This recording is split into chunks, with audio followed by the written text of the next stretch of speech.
안녕하세요. 레디 개장 시그널 김민지입니다. 드디어 7월의 마지막 거래일입니다. 참 유독 길었던 한 달이었는데요.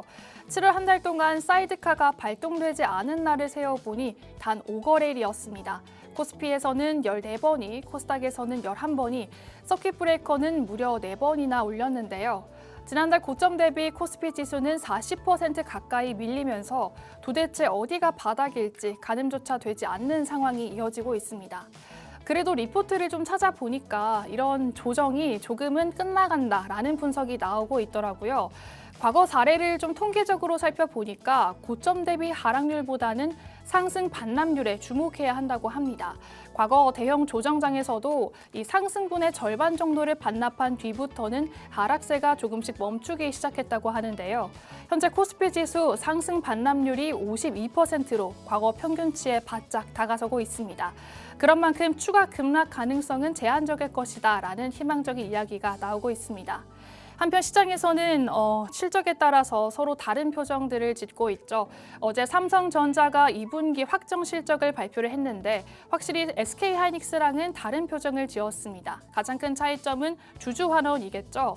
삼성전자 컨퍼런스콜에서 주주환원 기조를 재확인하면서 장기 공급 계약 등 좀 시원하고 명확하게 발표 내용을 전달하면서 투자자들에게는 긍정적으로 어필이 됐고요. 덕분에 장 초반 7% 급등을 보여줬고 이후 차익 실현 매물이 나오긴 했지만 애프터마켓에서 상승 흐름 계속해서 이어갔습니다. 그리고 또 탄탄한 실적을 입증한 조선주와 화장품주도 흔들리는 시장 속에서 강하게 존재감 드러내줬습니다. 간밤 미국에서는 경제 지표가 발표가 됐습니다. 6월 PC 물가 지수는 예상치에 부합을 했고요. 2분기 GDP는 예상보다는 밑돌면서 금리에는 중립적이면서도 소폭 인하 기대감을 키우는 결과였습니다. 여기에 호실적을 발표한 마이크로소프트를 중심으로 반도체 랠리가 이어졌는데요. 이 실적을 발표한 이후 장을 소화했던 마이크로소프트 15%대 폭등을 보여줬고 그 중심에는 클라우드 사업이 있었습니다. 그리고 조금 전 실적을 발표한 아마존 역시도 이 견조한 클라우드 사업의 성장세를 바탕으로 시간 외에서 6% 상승 흐름 이어졌습니다. 이렇게 간밤 미국 증시의 훈풍으로 오늘 우리 증시에도 좀 온기가 전해지지 않을까 기대되는 하루인데요. 이런 상황 속에서 세력들의 자금은 어디로 흘러가고 있는지 알아야겠죠. 오늘도 30년 내공의 세력 차트 전문가 김두준 전문가님과 함께 이야기 나눠보도록 하겠습니다. 그럼 간밤 본격적인 시작에 앞서 간밤 미국 증시 상황과 오늘 개장 전 체크 포인트 함께 만나보시죠. 안녕하세요. 레디 개장 시그널 캐스터 김다영입니다. 마이크로소프트 호실적이 얼어붙은 투심에 온기를 불어넣었습니다. 간밤 뉴욕 증시는 활짝 웃었는데요.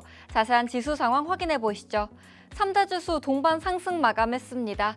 다우존스는 1.19% 오른 52,208선에 마감했고요. 나스닥은 2.78% 오른 25,122선에, S&P 500은 1.66% 상승한 7,437선에 안착했습니다. 최근 부진했던 반도체주가 증시를 견인했는데요. 필라델피아 반도체 지수 8% 넘게 급등했고요. SK하이닉스 ADR이 17%, 마이크론이 18% 넘게 폭등했습니다. 다음으로 시총 상위 종목도 확인해 보시죠. 먼저 상위단에선 혼조세로 마감했습니다.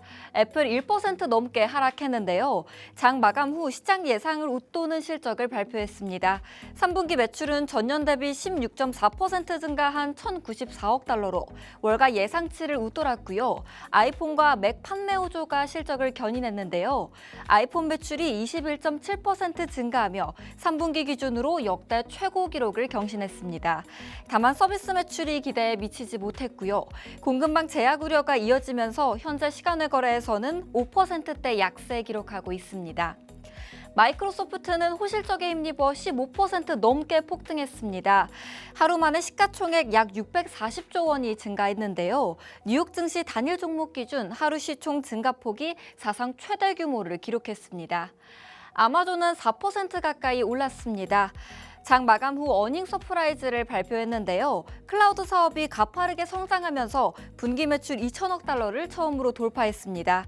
2분기 매출은 전년 대비 20% 증가한 2,006억 달러를 기록했고요. AWS 매출이 36.7% 급증하며 2021년 이후 가장 빠른 성장세를 보여줬는데요. 현재 시간외 거래에서는 9%대 강세 기록하고 있습니다. 다음으로 시총 6위부터도 보면 역시 엇갈렸습니다. 반도체주 강세 속에 브로드컴은 4% 넘게 올랐는데요. 스페이스X는 소폭 하락했습니다. 미 우주군으로부터 16억 달러 규모의 발사 계약을 수주했습니다. 내년까지 펠컨 9 로켓을 18차례 발사해 미 국방부의 위성을 궤도에 투입할 예정이고요.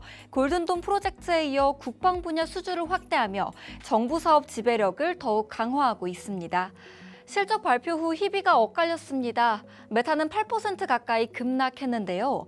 컨퍼런스 콜에서 AI 수익화 전략에 대한 시장의 의문을 해소하지 못했습니다. 기업용 인공지능과 컴퓨팅 사업의 구체적인 수익 모델을 기대했지만 명확한 계획이나 투자 수익률을 제시하지 않았는데요. 시장에서는 대규모 투자에 걸맞은 수익화 로드맵을 제시하는 게 앞으로의 핵심 과제가 될 것으로 보고 있습니다. 테슬라는 3% 넘는 강세 기록했습니다. 한편 테슬라가 글로벌 전기차 시장 1위 자리를 비아디에 내줬습니다. 비아디는 시장 점유율 14.5%로 11.3%인 테슬라를 앞질렀고요. 3위인 중국 지리자동차도 점유율을 늘렸는데요. 이 중국 업체들이 동남아를 중심으로 해외 판매를 늘리면서 글로벌 전기차 경쟁이 한층 치열해질 전망입니다. 다음으로 국제유가 흐름도 확인해 보시죠. 유가는 변동성을 보인 끝에 하락 마감했습니다. WTI는 0.72% 내린 83달러 선에, 브렌트유도 1.14% 하락한 87달러 선에 마감했습니다. 미국과 이란이 군사 표적을 타격하면서 브렌트유는 장중 90달러 선을 넘어서기도 했는데요. 다만 사우디아라비아가 주도하는 해양방위 연합구상이 전해지며 하락 전환했습니다. 다음으로 금은 시세도 확인해 보시죠. 금은 선물은 상승했습니다. 금 선물은 1.85% 오른 4,110달러 선에, 은 선물도 2.45% 상승한 59달러 선에 마감했습니다. 달러화가 약세를 보였고요. 물가지표도 우호적이었는데요. 근원 PCE 가격 지수는 전월 대비 0.1% 상승하며 전월 상승률과 시장 예상치를 모두 밑돌았습니다. 다만 전문가들은 중동 긴장이 재개되면서 이러한 둔화가 일시적일 가능성이 크다고 분석했습니다. 네, 지금까지 미증시 마감 상황 전해드렸는데요. 오늘 밤은 7월의 마지막 거래일입니다. 8월의 흐름을 가를 첫 단추가 될 수 있는 만큼 함께 주목해 보시죠. 지금까지 미증시 전해드렸습니다. 안녕하세요. 캐스터 김연입니다. 요즘 우리 시장 한치 앞을 예상하기 어려운데요. 대외 변수뿐 아니라 정책 변화까지 맞물리면서 더 예측하기 어려운 시장으로 변하는 것 같습니다. 오늘 시장에 영향을 줄 변수들 뭐가 있을지 저와 함께 하나씩 짚어보시죠. 먼저 첫 번째 체크 포인트입니다. 최근 며칠간 소강 상태를 보였던 미국과 이란의 전쟁이 양측의 공격 재개로 다시 한번 격화하고 있습니다. 미국이 엿새 만에 이란 공습을 재개하면서 곳곳에서 기존 전투에 이어 새로운 전선까지 싸움이 번지고 있는데요. 이에 따라 현지 언론들은 중동 국가들이 전쟁에 더 깊게 개입하게 됐다고 보고 있습니다. 그동안 전쟁에 공개적으로 참여하지 않았던 사우디까지 이라크 내 친이란 세력을 공격하면서 중동 전역으로 전선이 번지는 모습 보이고 있습니다. 시장에서는 특히 호르무즈 해협을 다시 한번 주목하고 있습니다. 세계 원유 이동의 핵심 통로인 만큼 긴장이 다시 고조될 경우 안정되는 듯했던 국제 유가가 다시 한번 상승할 가능성이 있기 때문입니다. 우리 시장도 중동발 지정학적 리스크가 얼마나 커지는지에 따라 앞으로의 투자 심리가 영향을 받을 것으로 보입니다. 이어서 두 번째 체크 포인트 살펴보겠습니다. 미국 의회가 애플의 중국산 메모리 도입에 제동을 걸었습니다. 미국 민주당과 공화당, 양당 상원 의원들은 애플에게 중국의 창신 메모리와 양쯔 메모리, 이 두 회사의 메모리 반도체를 사용하지 말 것을 공식 요구했는데요. 이 중국 업체들이 미국 국방부의 군사기업 명단에 포함되어 있는 만큼 애플 공급체계에 편입되는 건 부적절하다는 이유입니다. 만약 애플의 중국산 메모리 도입이 무산된다면 삼성전자와 SK하이닉스가 공급을 이어갈 가능성이 높아지면서 우리 기업들의 가격 협상력이 높아질 거란 기대도 해볼 수 있을 것 같습니다. 최근 반도체 업종들의 변동이 큰 만큼 관련 종목들 흐름도 함께 살펴볼 필요가 있겠습니다.